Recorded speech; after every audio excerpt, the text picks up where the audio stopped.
which is, don't worry mom, I'm on worlddo.com. Yeah.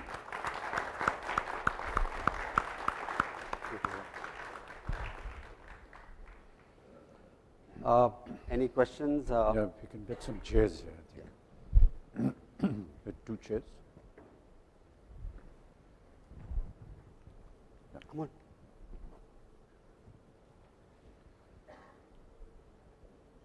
Come, sir, please.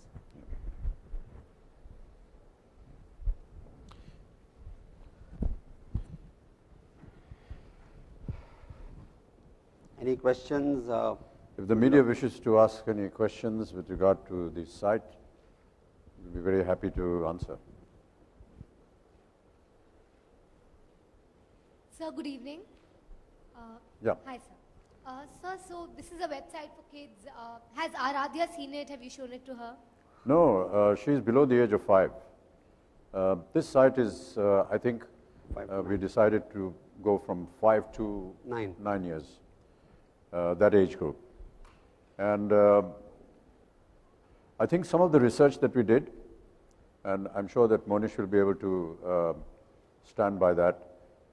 Maybe you could like to share some of the statistics that you got with regard to the age group and why we wanted this particular age group, and what are the kind of numbers that we are looking at.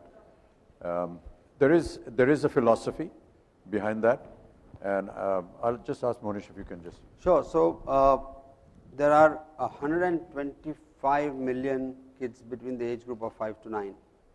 There are 140 million kids who are below 5 years. So the ones who are below 5 years are yet into, so they are yet into the app kind of a user behavior. They are yet not into the zone of creating or accessing an internet site of this stature. So the first time that internet is introduced to the child is in a school where the child is told to learn Google, which is type. Right? With one finger, he or she will say TIGER, and that's where the trouble starts. Right? The trouble starts because as soon as you type tiger and press search, while you see the lovely animal, there are also many other things that you see, which is where. So you can imagine where this generation is going. She would search for her own cartoons and her own games, all by herself. So. Hello, sir. Yeah. This is Urvi here. So what made you endorse this website? What was the thought that came to your mind and you decided, that this is the children's website, so I should. Let me ask this question to you.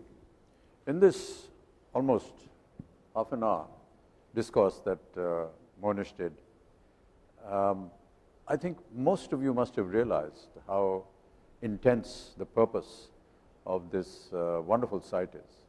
And anybody listening to it will obviously get very enamored by it. To me, it seemed that we keep hearing things, we keep reading things about how to bring up our children, what we need to do with them, and there are various formalities that are available to parents today.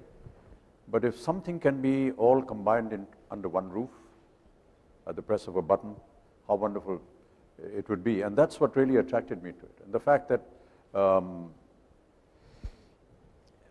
this is a very cliched statement that the youth is the future of the nation and so on and so forth, but it really is. And I think that if we begin at a very young age to inculcate in them certain basic principles of life,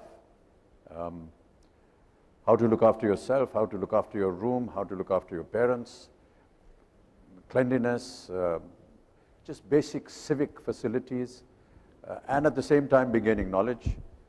I think the generation that will come next will be, hopefully, better educated and be able to understand the ethos of a nation. That's what attracted me to it. Good evening, Mr. Bachchan, over here. Yeah.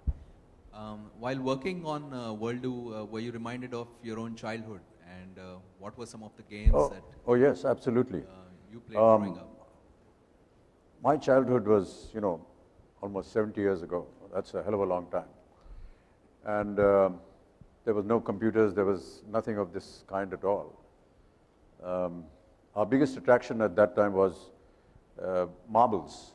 You know, you play marbles in school. You play gulli danda. And then when you mature, you get your own bicycle. Those are some of the things that were, you know, the most exciting for us, to go out and play with friends. But whatever knowledge that was given to us was either from school or from stories that we heard from our parents or from our elders. And that's the kind of knowledge we picked up. We never had this. So this is a huge revelation. And in a sense, a revolution, I would say. Good evening, Mr. Bachchan. Here.